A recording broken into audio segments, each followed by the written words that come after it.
الحمد لله نحمده ونستعينه ونستغفره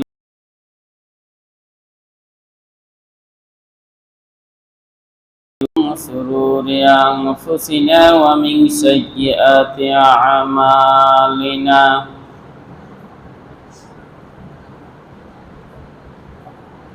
من يهده الله فلا مضل له ومن يضلله فلا هادي له ونشهد أن لا إله إلا الله وحده لا شريك له الذي أرسله بالحق بشيرا ونذيرا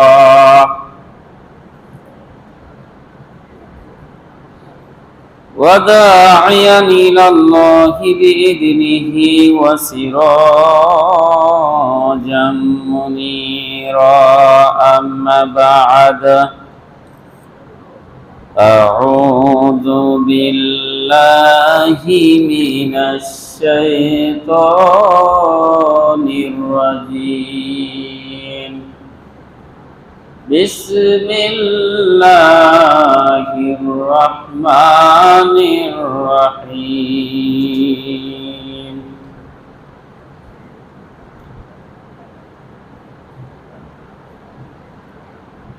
والعصر إن الإنسان لفي خسر إلا الذين آمنوا وعملوا الصالحات وتواصوا بالحق وتواصوا بالصبر.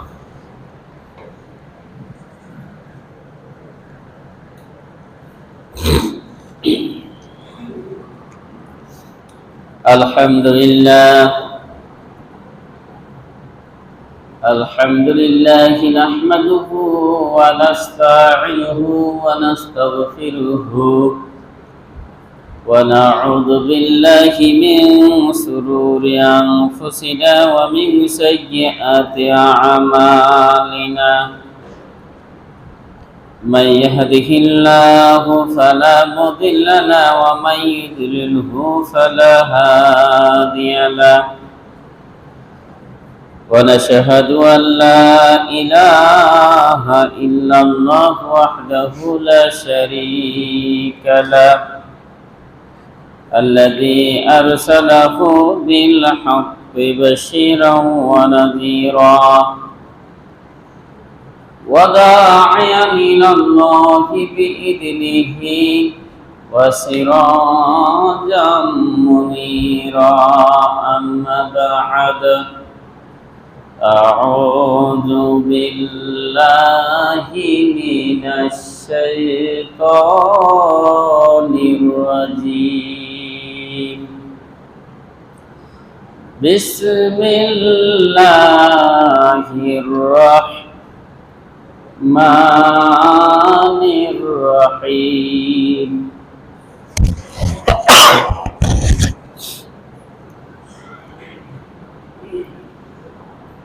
ولا تقربوا الزنا إنه كان فاحشة وساء سبيلا وعن عبادة بن الصامت رضي الله تعالى عنه قال رسول الله صلى الله عليه وسلم وحوله إصابة من أصحابه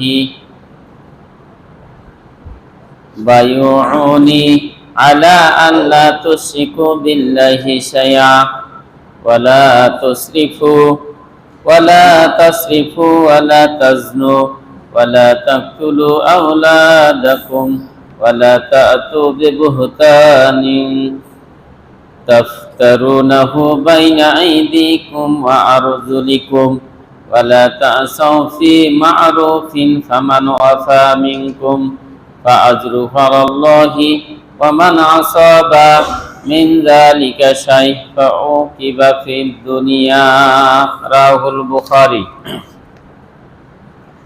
আলহামদুলিল্লাহ সমস্ত প্রশংসা সমস্ত গুণগান সমস্ত সিফতসানা সেই মহান রব্বুল আলামিনের দরবারে যার অশেষ মেহেরবানিতে আমরা গতকালকে ঈদুল আজহার নামাজ আদায় করার পর কুরবানি দেওয়ার পর আজকে জুমার মসজিদে জুমার নামাজ আদায় করার জন্য আসতে পেরেছি।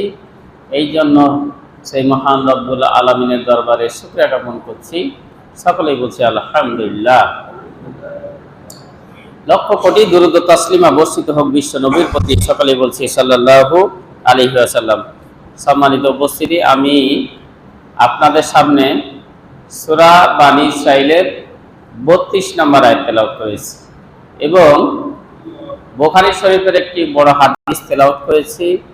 এই আয়াতের পাশাপাশি কিছু আরো আয়াত এবং হাদিসের পাশাপাশি কিছু আরো হাদিসকে সামনে রেখে আজকে সংক্ষিপ্ত বক্তব্য শেষ করব। মা তৌফিক ইল্লা বিল্লাহ তাওয়াক্কালতু ওয়া ইলাইহি উনীব। সম্মানিত উপস্থিতি, আজকে যে বিষয়টি আলোচনা করতে চাই সেটা হচ্ছে জিনা। জিনা সম্পর্কে আপনাদের সামনে অতি সংক্ষিপ্ত পরিসরে সময়ের মধ্যে ইনশাআল্লাহ যতটুকু পারা যায় আমরা আলোচনা করার চেষ্টা করব ইনশাআল্লাহ। তো জেনা শব্দের আবিধানিক অর্থ হচ্ছে বিবাহ বহির্ভূত সম্পর্ক একজন ছেলে এবং একজন মেয়ের মধ্যে তৈরি করা। ইসলামী শরীয়ত অনুযায়ী, ইসলামী বিধিবিধান অনুযায়ী প্রাপ্তবয়স্ক ছেলে এবং মেয়ের মাধ্যমে 3 বার কবুলের মাধ্যমে যে শরীয়তের বিবাহের একটা প্রচলন রীতি রয়েছে, এই বিবাহের রীতিনীতিকে তোয়াক্কা না করে বৈধভাবে বিবাহে না জড়িয়ে একজন ছেলে এবং একজন মেয়ে অবৈধভাবে সম্পর্ক করাকে জেনা বলা হয়। জেনাটা হচ্ছে সামাজিকভাবেও নিন্দিত একটা বিষয়। আমাদের যে মধ্যপুরে মনে করেন প্রায় 8 থেকে 9টা সমাজ রয়েছে, কোন সমাজের লোক এই জেনাটা একজন ছেলে একজন মেয়ে প্রকাশ্যভাবে মেলামেশা করুক, এটা কেউ কিন্তু মেনে নেবেন। এটা সামাজিকভাবেও ঘৃণিত বা নিন্দিত একটি কাজ এবং এটি ধর্মীয়ভাবে হচ্ছে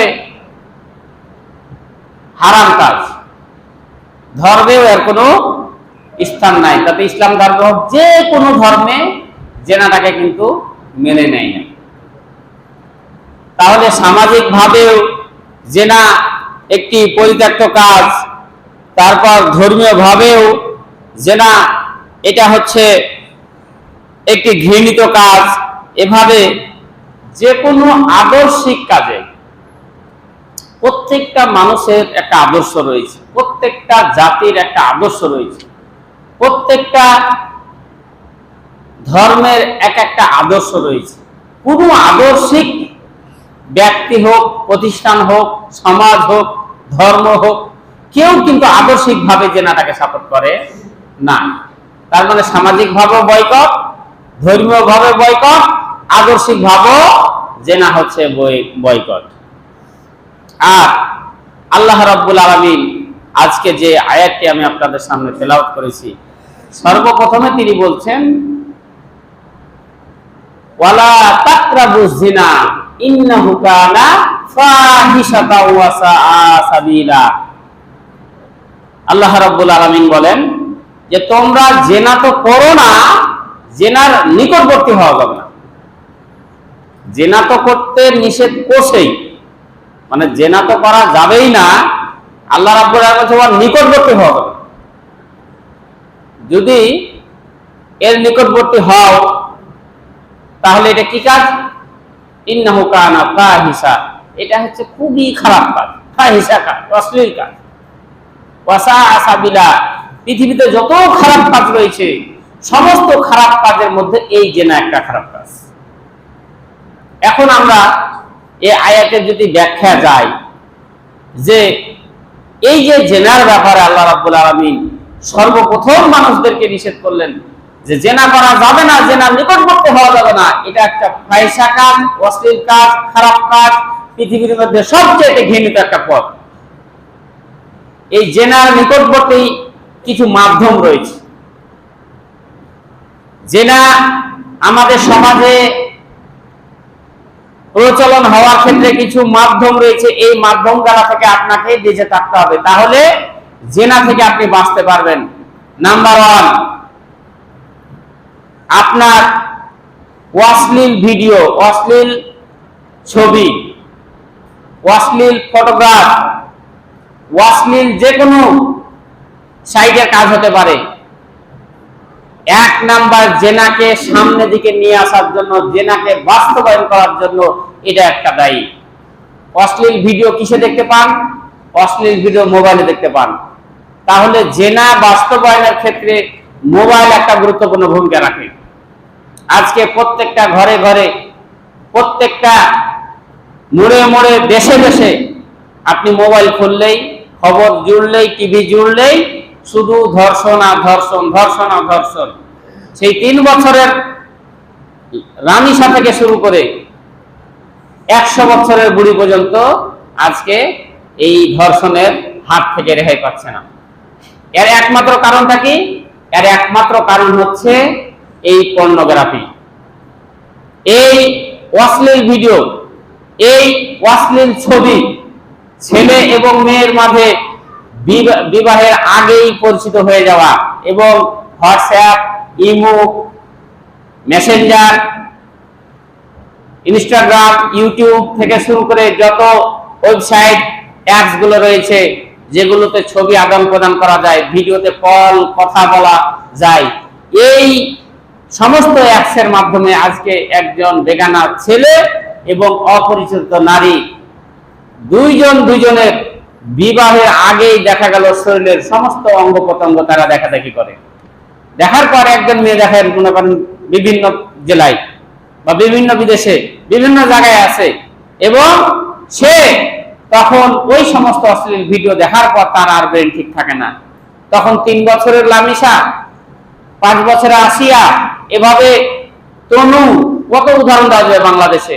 আপনার ফিলানি থেকে শুরু করে কত উদাহরণ রয়েছে।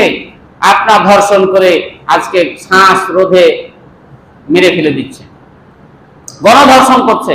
আজকে দেখা যাচ্ছে না, অন্যের স্ত্রীকে নিয়ে যাচ্ছে জোরপূর্বক, রাজনৈতিক পরিচয় দিয়ে জোরপূর্বক পাটের ভুঁয়ে নিয়ে যাচ্ছে ঘরের মধ্যে। বিভিন্ন এলাহি কারবার বাংলাদেশে। আল্লাহ রাব্বুল আলামিন বলছেন যে জেনা তো করা যাবেই না, বান্দা ওর নিকটবর্তী হওয়া যাবে না।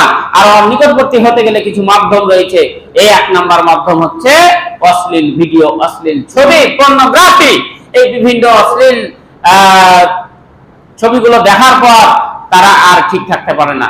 তাতে যুবক হোক, বিবাহিত হোক, অবিবাহিত হোক, সবাই, ছেলে মেয়ে, বৃদ্ধ হোক, সবার ক্ষেত্রেই বলতেছি। তাহলে এই জেনাকে বাস্তবায়নের ক্ষেত্রে 1 নাম্বার ভূমিকা রাখছে ওই অশ্লীল ছবি, পোস্টার, ভিডিও ইত্যাদি। 2 নাম্বার হচ্ছে এই মোবাইলের কথাই বললাম। আজ থেকে 10 বছর, 15 বছর, 20 বছর আগে যখন মোবাইল হাতে হাতে ছিল না, ভিডিও মোবাইল যখন ছিল না, অ্যান্ড্রয়েড সেট যখন ছিল না, এত জেনার প্রচলন কিন্তু ছিল না, এত প্রেমের প্রচলন ছিল না, এত মানে বাড়িয়ে পালিয়ে যাওয়ার বিবাহের ঘটনা কিন্তু ছিল না। মোবাইল আসার পর যখন বাটন ফোন ছিল, তখন হয়তো মোবাইলে খালি কথা বলতাম। রং নাম্বারে যদি একজন ছেলে আর একজন মেয়ে হয়তো অনেক সময় কথা বলছে বা ওটা আকর্ষণ নাও থাকতে পারে, না দেখা দেখি হলে। কিন্তু ভিডিও মোবাইল আসার পর থেকে, ভিডিও ওই যে ছবি, বিভিন্ন ফেসবুক, টুইটার, যাই বলি না করে, ইউটিউব থেকে শুরু করে অশ্লীল যে সাইটগুলো রয়েছে, সমস্ত জিনিসগুলো ভিডিও মোবাইল আসার পর, অ্যান্ড্রয়েড সেট আসার পর এর মাত্রা বেড়ে গেছে। এর মাত্রা 2 গুণ, 3 গুণ, 4 গুণ, 5 গুণ, 100 গুণ পর্যন্ত বৃদ্ধি হয়ে গেছে। ভিডিও তাহলে মোবাইল আসছে, মোবাইল যখন থেকে এসেছে, ভিডিও কল যখন যখন চালু হয়েছে, এই জেনার প্রচলনটা আস্তে আস্তে আস্তে আস্তে বৃদ্ধি পেতে লাগলো। আল্লাহ রাব্বুল আলামিন বলেছেন ওয়ালা তাকরাবু জিনা ইন্নাহু কানা ফাহিশাতাও ওয়া সাআ সাবিলা। বান্দা জেনা তো করা যাবেই না, যাবে না, জেনার নিকটবর্তী হওয়া যাবে না। তাহলে যেই জিনিস জেনার সৃষ্টি করে, জেনার কাজে উদ্বুদ্ধ করে, সেই জিনিস থেকে যত বেঁচে থাকা যাবে তত আপনি আমি এই পাপ কাজ থেকে বেঁচে থাকতে পারবো। বিশ্বনবী বলছে আলা উনাব্বিউকুম বিআকবারিল কাবাইর, সাহাবীগণ আমি কি তোমাদেরকে বড় গুনাহ সম্পর্কে বলবো না?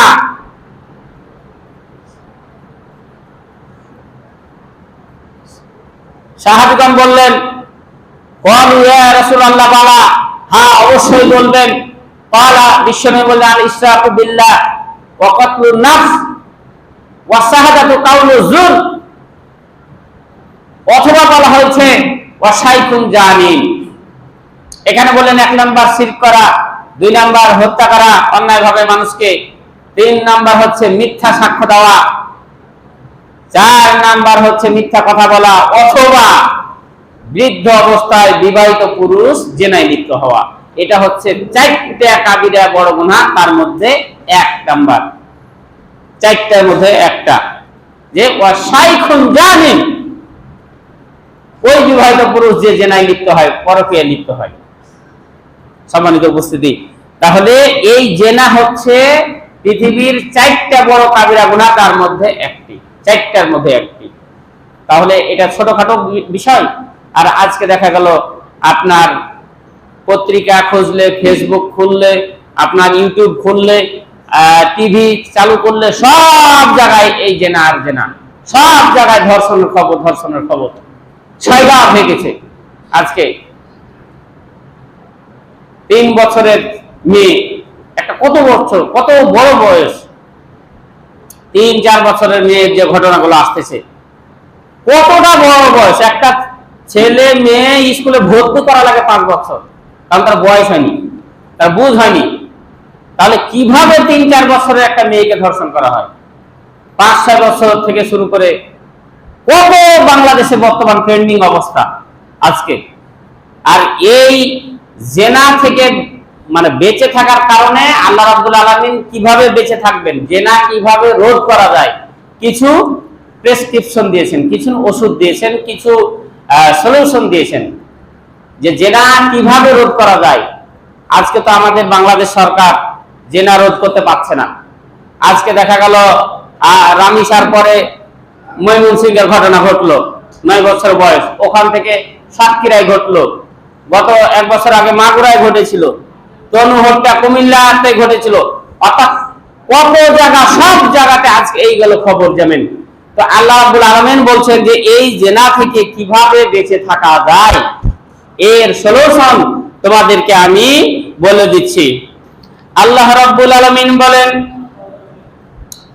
আয-যানিআতু ওয়াজ-যানি ফাজলিদু কুল্লা ওয়াহিদিম মিনহুমা মিয়াতা জালদা ওয়ালা তা'খুযকুম বিহিমা রাফাতু ফি দীনিল্লাহ।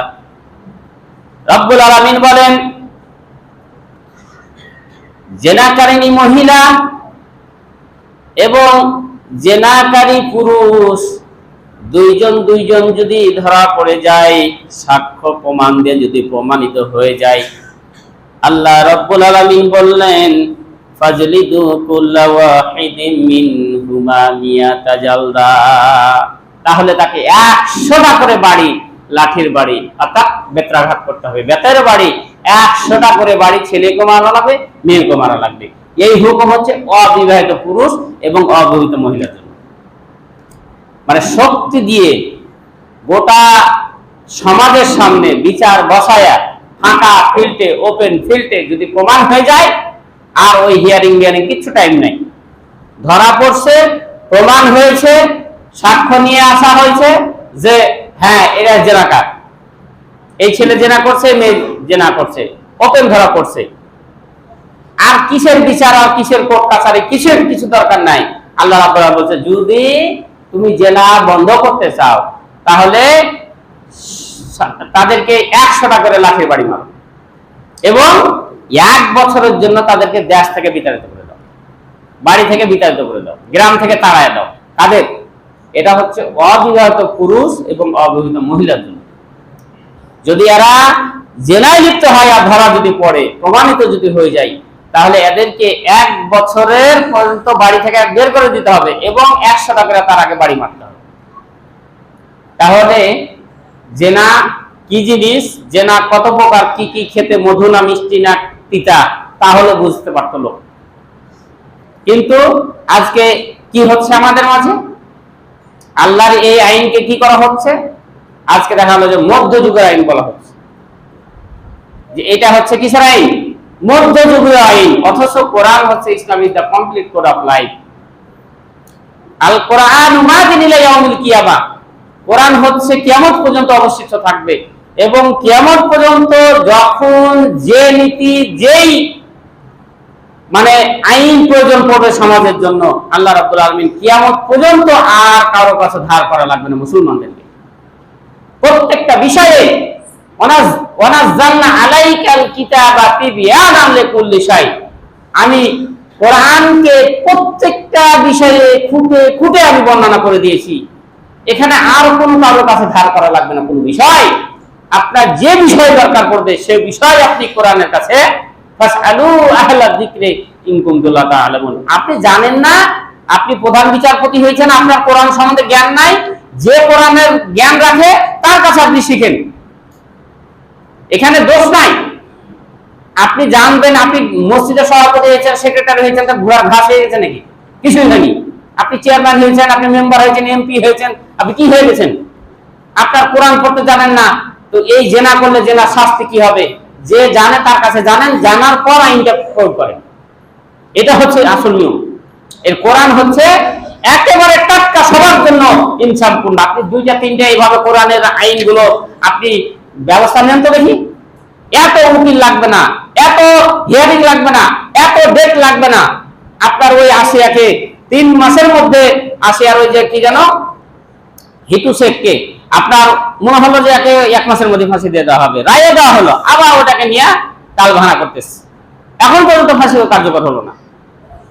তাহলে কোরআনের আইন যতক্ষণ পর্যন্ত দেশে না পরিচালিত হবে, তাতে বাংলাদেশ বলে না, পৃথিবীর যে জায়গাতে হোক, কোরআনের আইন যতক্ষণ পর্যন্ত প্রতিষ্ঠিত না হবে, কোরআনের আইন যতক্ষণ পর্যন্ত বাস্তবায়ন না হবে, বাংলাদেশ কেন গোটা পৃথিবীতে শান্তি আসবে না।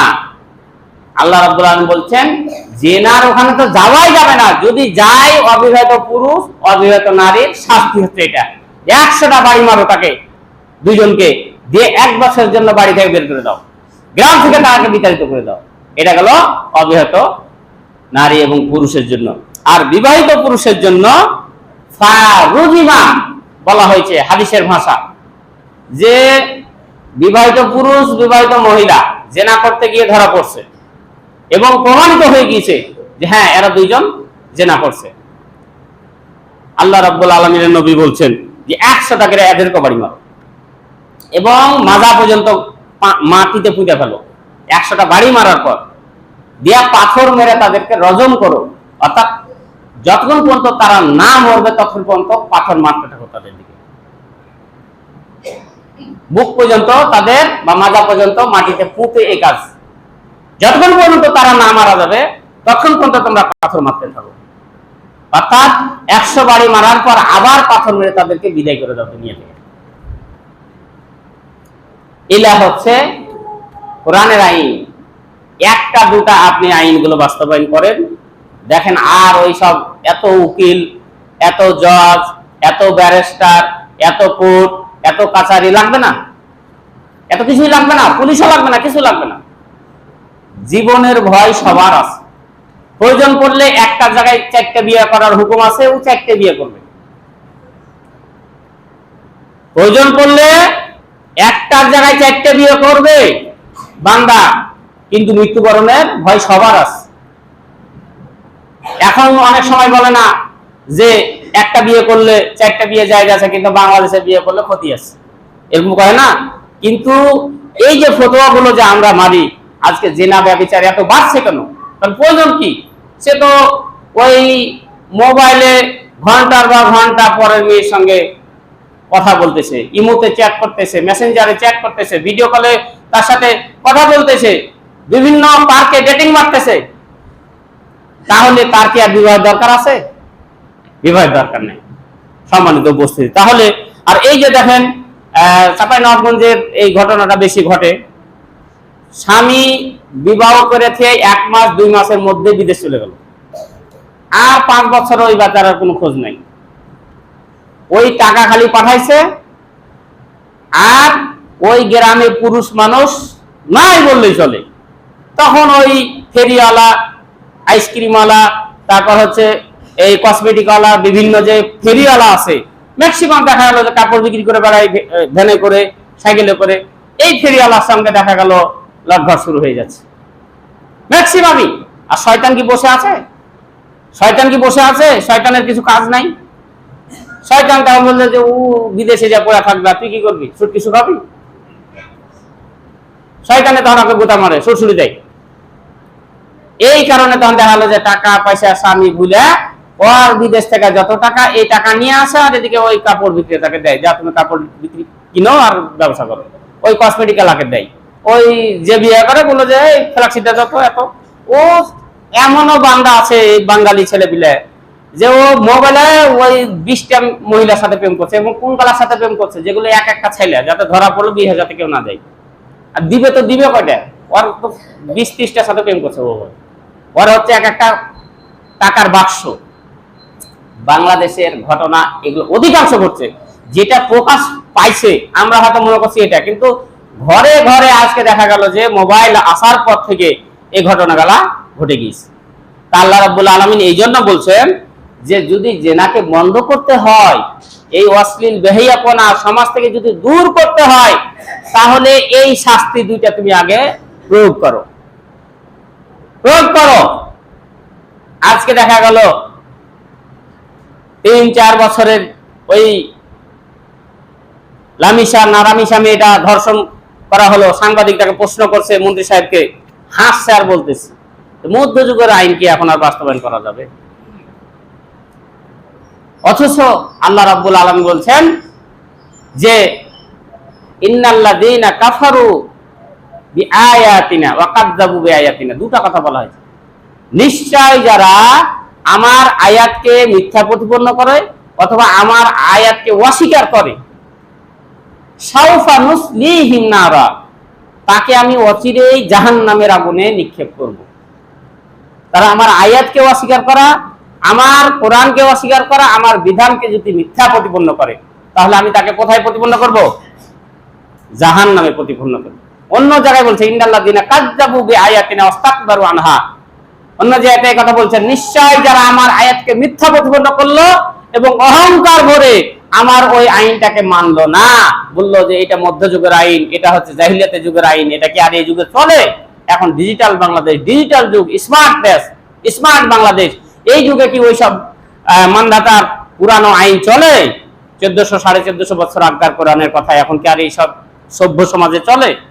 আল্লাহ রাব্বুল আলামিন বলছেন যদি এভাবে অহংকার বসে আমার আইনকে যদি অমান্য করে, তাহলে কি করতে হবে? লা তুফাত্তাহু লাহুম আবওয়াবুস সামা ওয়ালা ইয়াদখুলুনাল জান্নাহ হাত্তা ইয়ালিজাল জামালু ফি সামিল খিয়াত। আল্লাহ রাব্বুল আলামিন বলছেন যদি মিথ্যা প্রতিপন্ন করে, অহংকার বসে আমার কোরআন থেকে মুখ ফিরিয়ে নেয়, তাহলে এর জন্য দুইটা শাস্তি।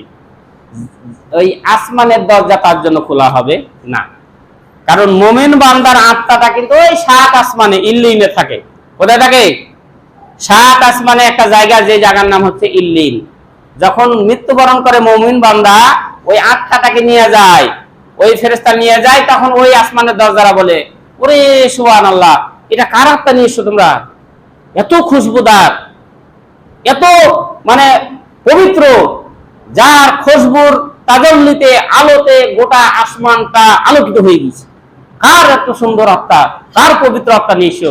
তখন বলবে অমুক গ্রামের অমুক হাজী সাহেবের এই প্রাণ। এটা মানে পবিত্র নাম ধরে, সুন্দর সুন্দর নাম ধরে, সুন্দর পিতামাতার নাম বলবে, দাদা দাদির নাম বলবে, বংশের নাম বলবে, বলবে যে তাড়াতাড়ি যাও, একে যে ইল্লিনে নিয়ে যাও। আল্লাহ রাব্বুল আলামিন বলছেন এর নামটা ইল্লিনে লিখে নাও, দিয়ে এই যে আপনি কবরস্থ করবেন, আপনারা চলে যাবেন, 40 কদম যাওয়ার পরই ওখানে এসে আবার তার শরীরে ওই আত্মাটাকে রেখে দেওয়া হয়। কিন্তু আগে লিস্টে নিয়ে আসা হয়, ওই এক আসমান করতে করতে 7টা আসমান তার দরজা খোলা লাগে। যদি ওই ব্যক্তি পাপিষ্ঠ হয়, এত দুর্গন্ধ তার ওই আত্মা থেকে বের হবে, যখন আসমানের দরজা খুলতে বলা হবে, খুলে কইছে খবিশ আত্মা কার নিয়ে আসছো এখানে, দূর থেকে সরো, তার খবিশ আত্মা এই আসমানটাকে নষ্ট করে দিল। অনেক সময় হয়েছে না, ছুঁচা যদি মারেন, এই ছুঁচা চিনেন আপনারা, ছুঁচা, তারপর হচ্ছে গান্ধী পোকা, এলাকে যদি গান্ধী পোকাকে যদি লাড়েন, যেখানটা লাড়বেন একদম গন্ধতে নষ্ট করে ফেলবে, আর খেতে পারবেন না, একদম ক্লিয়ার। ছুঁচাকে যদি মারেন, ঘরটাকে একদম বিটকাল গন্ধ করে ছেড়ে দিবে। আল্লাহ রাব্বুল আলামিন এই ফেরেশতারা বলবে যে এই বিটকাল বান্দার আত্মা কে এটা?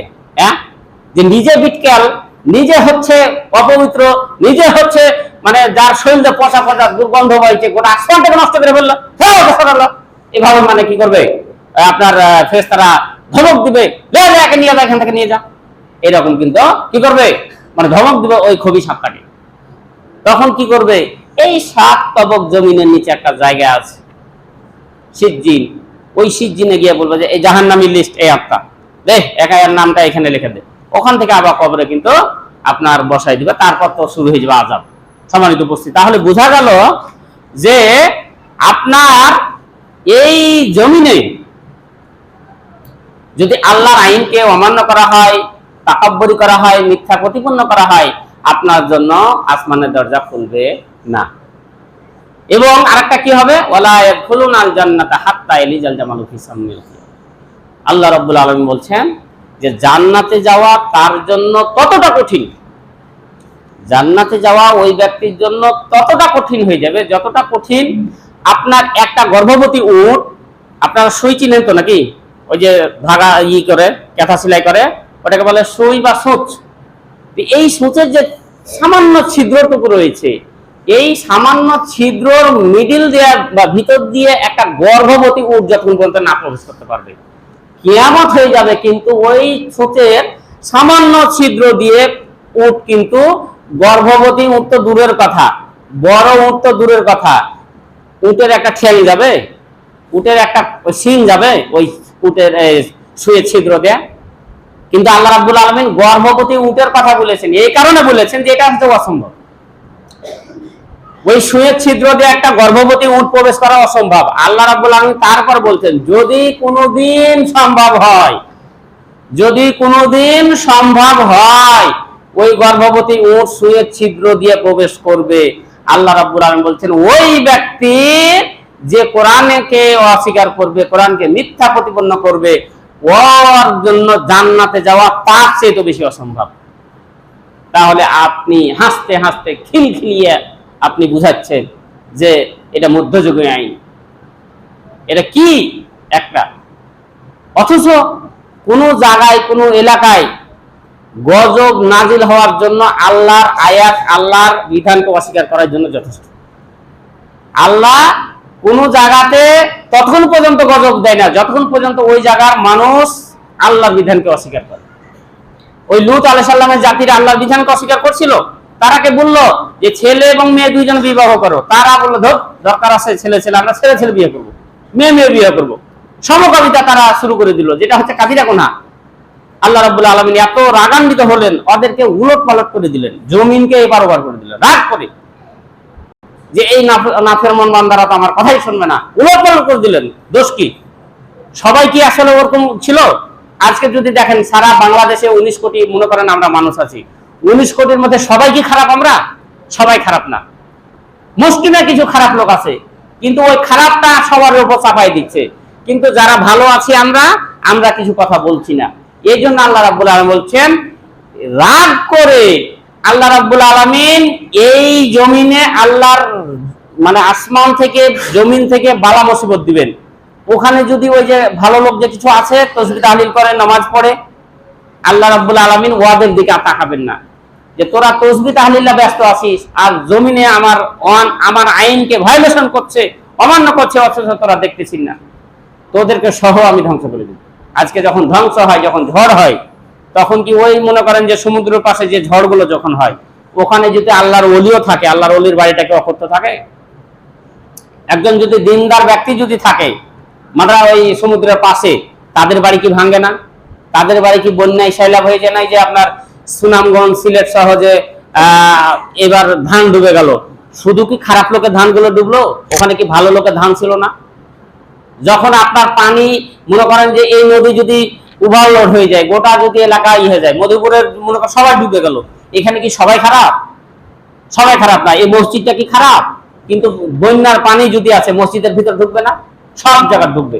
খারাপ জায়গাও ডুবাবে, ভালো জায়গাও ডুবাবে। খারাপ মানুষকে মানে ওই গজবে আক্রান্ত করবে, খারাপ ভালো মানুষকে আক্রান্ত করবে। এই কারণে করবে যে ওই ভালো মানুষগুলো তসবিহ তাহলিলে ব্যস্ত আছে, তারা ওই খারাপ মানুষগুলোকে রুখে না, আমার এই বিধানগুলো অমান্য করছে, এগুলো তারা প্রতিবাদ করে না। আল্লাহ রাব্বুল আলামিন এই জন্য বলছেন যে পৃথিবীতে 3টা গুনাহ রয়েছে, যেই 3টা গুনাহ হচ্ছে দ্বিগুণ শাস্তি দেওয়া হয়। এক নাম্বার হচ্ছে যে আল্লাহর সাথে শরীক স্থাপন করা। সময় যেতে শেষ, এক নাম্বারে শেষ করতে হালকা করে, যে আল্লাহর সাথে শরীক করা এটা হচ্ছে পৃথিবীতে অন্যায় কাজ, আল্লাহ দ্বিগুণ শাস্তি দেওয়ার জন্য।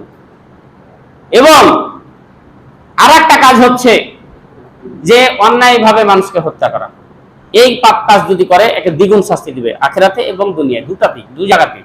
এবং 3 নাম্বার হচ্ছে জেনা ব্যভিচার করা। এই জেনা ব্যভিচার যদি করেন তাহলে এই দুনিয়াতে অশান্তি, আপনার আখিরাতেও অশান্তি। সম্মানিত উপস্থিতি, সময় যেহেতু শেষ হয়েছে, আগামী দিনেও এই বিষয়টা একটু আলোচনা করার চেষ্টা করবো ইনশাআল্লাহ।